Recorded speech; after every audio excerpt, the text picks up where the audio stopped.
Hello and welcome back to P7. Before I get into telling you guys about what we're going to be doing today, I would like to mention a couple of things. Number one is that I just recently found out that the exam results came out for ACCA a couple of days ago, and the pass rate was 31%. That's the lowest pass rate even for P7 as well as for ACCA. I don't want you to be sounding, I don't want you to guys, I'm sorry, I don't want you guys to be scared of P7 now or something.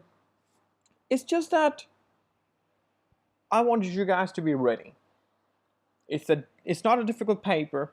It just requires your precise knowledge that I know you guys have. You will have by the end of the syllabus.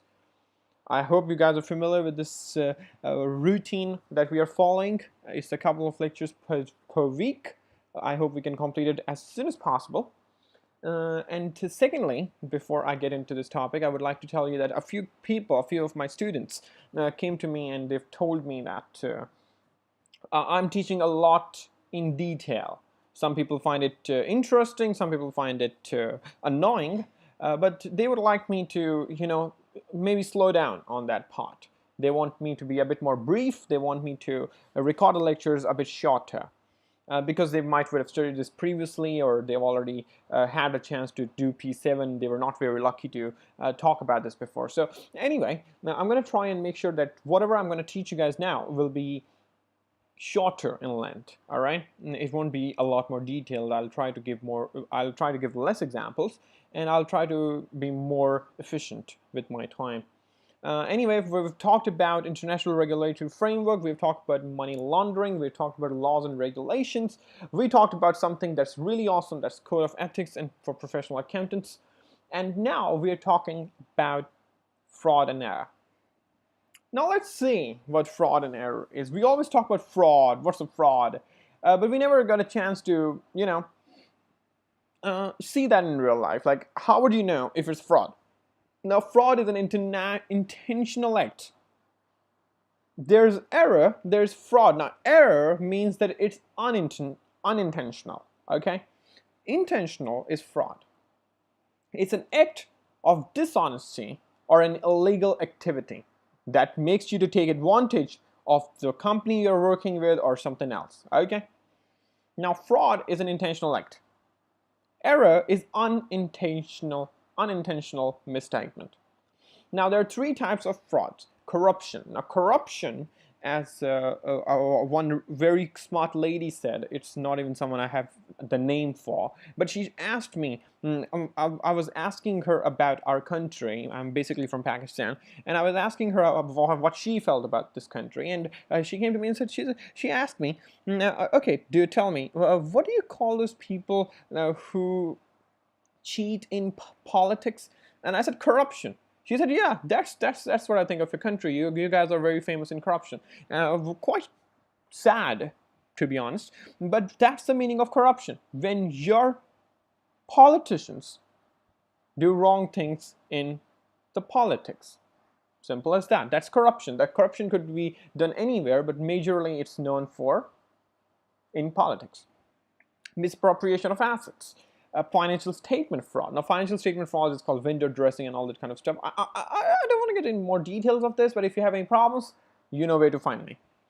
And error. Okay, error could be anything. Error is something that you didn't know happened. Okay, it could be $1 bazillion of problems happening, but that's not your fault. I mean, if you did that fault, but you didn't mean it, right?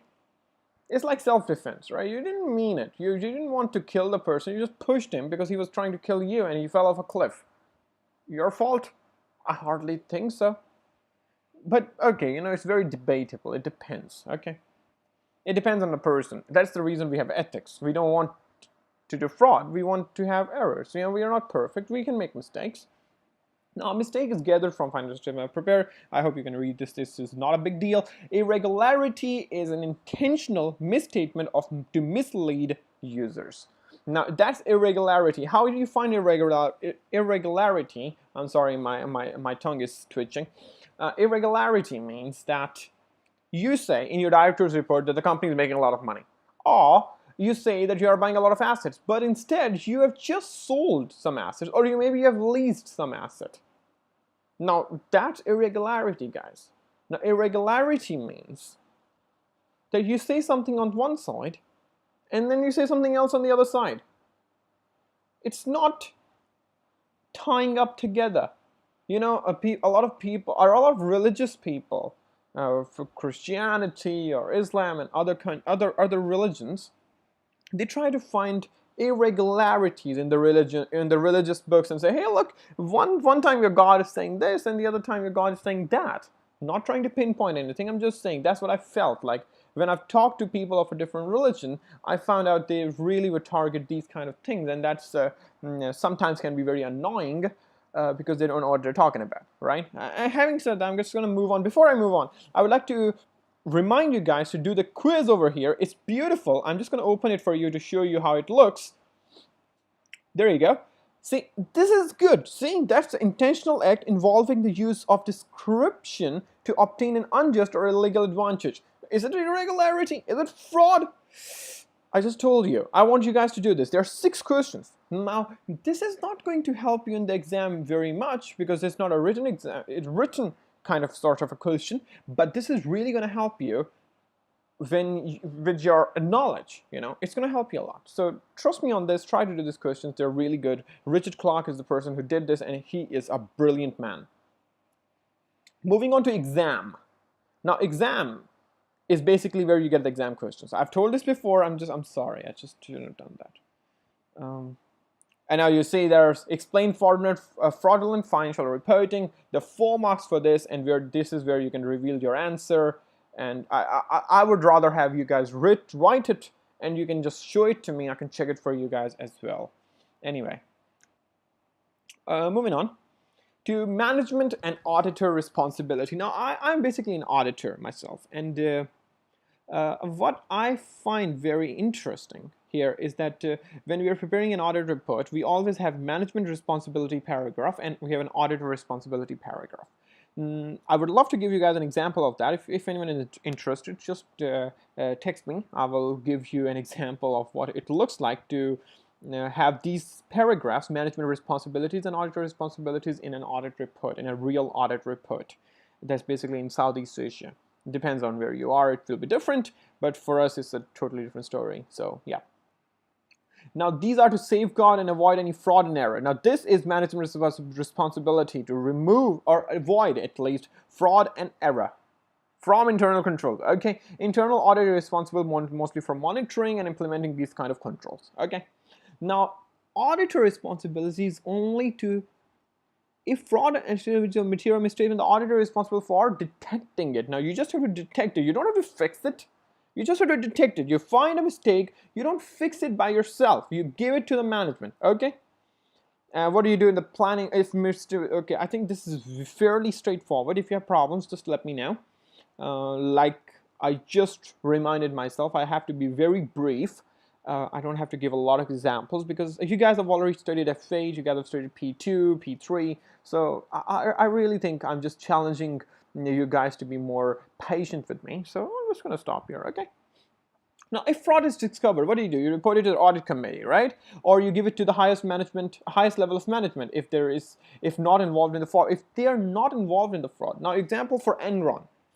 What would you do? For example, let's say you are the person in there and you find out there's a fraud going on.